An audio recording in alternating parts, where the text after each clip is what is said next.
Hi everyone, in this video I want to talk about my carnivore health journey.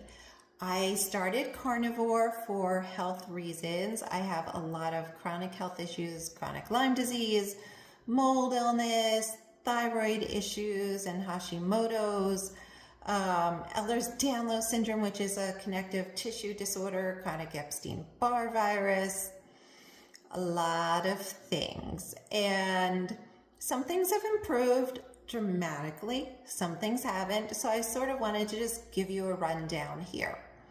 My big carnivore miracle. So when I was 14, the doctors decided it was a problem that I hadn't started having periods yet, and they put me on estrogen to start my periods.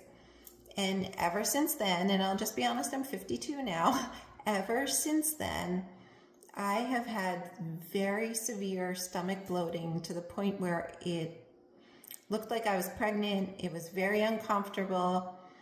The only time in my entire life from the time I was 14 that it ever went away was when I was a senior in college, high school, sorry. I was a senior in high school, and I got fed up with Candida, and I just stopped eating carbs for several months, and it went away then.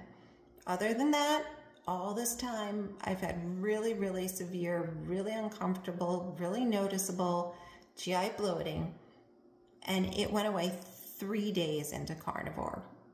It's so much better, so much more comfortable, and my irritable bowel, things like that, dramatically better, and I would really urge anyone who is struggling with GI issues to give carnivore a try. Now, I was coming from keto, so it wasn't the most dramatic difference.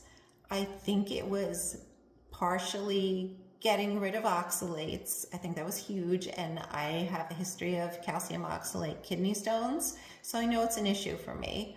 And also just the drop in carbs from keto to carnivore, I think, made a difference too. So something that hasn't improved, or at least not dramatically, is hypertension. I still have hypertension. It has improved somewhat on carnivore, but it's still there. It's something I've been dealing with for several years. It's weird. I have a weird pattern where it goes high at night, and it actually seems to have been initially triggered by a stupid thing that I did, getting something that the government wanted us to get 4 years ago and society pressured us to get.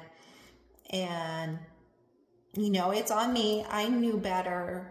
And I'm not saying anything to anybody else who did it. You know, for me, I had had adverse reactions to things in the past. And I was a Children's Health Defense member. I should have known better. I thought I was doing it to protect my son, who is immunocompromised.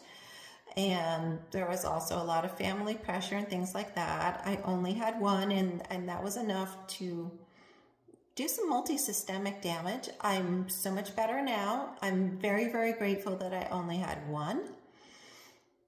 But that seems to have started the high blood pressure along with some other problems, and that may be why it's not totally responsive to carnivore, because I know from some recent lab work that I'm still manufacturing a certain thing in my body.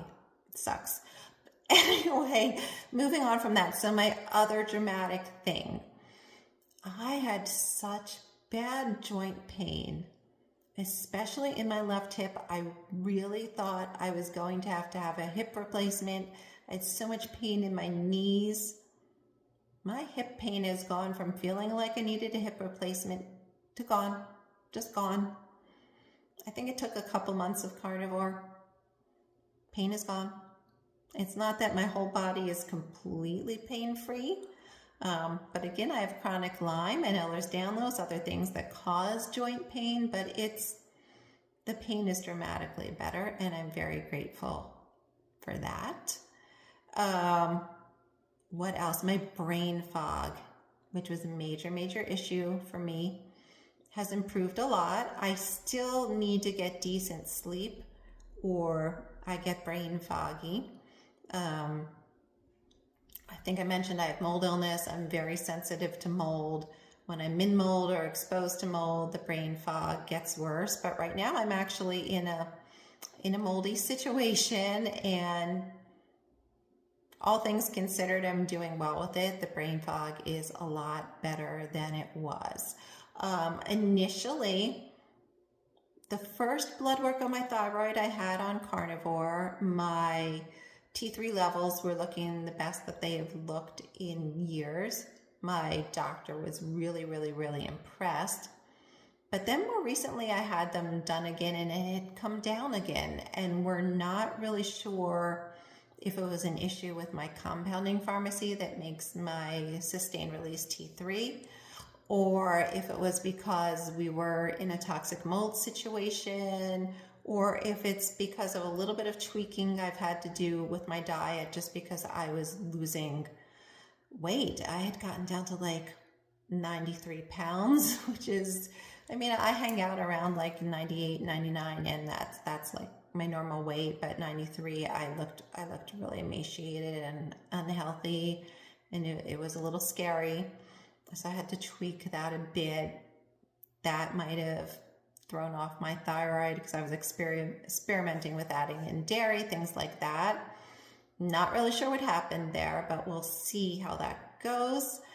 And I think that's pretty much it. I would say I've had an improvement, not like complete fix, but an improvement in my energy, dramatic improvement in brain fog, and the most dramatic improvement that I've had is that GI bloating and also the hip pain disappearing. The things I'm still working on are the hypertension, and I have some circadian rhythm disorder stuff, and I think that's partly physiologic and partially I've got to get more disciplined with that. The other carnivore miracle that I almost forgot.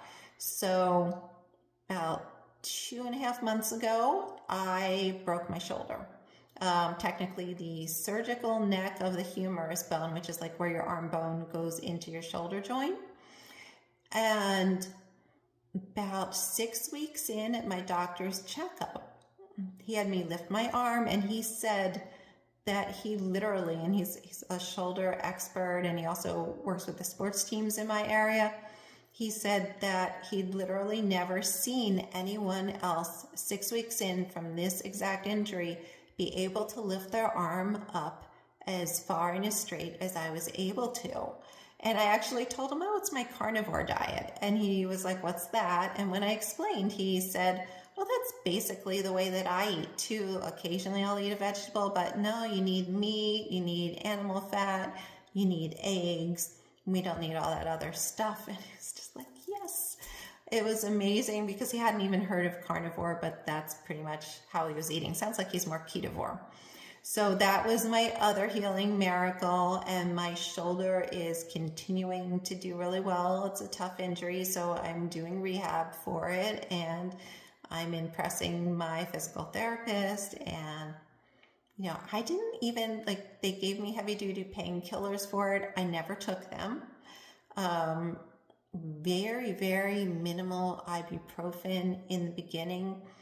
I've really barely even needed to use anything. And that's not that it doesn't hurt at times, but it really, aside from the first few days, not gonna lie, it was really painful every time I moved, but it's really been a pretty miraculous recovery on that too.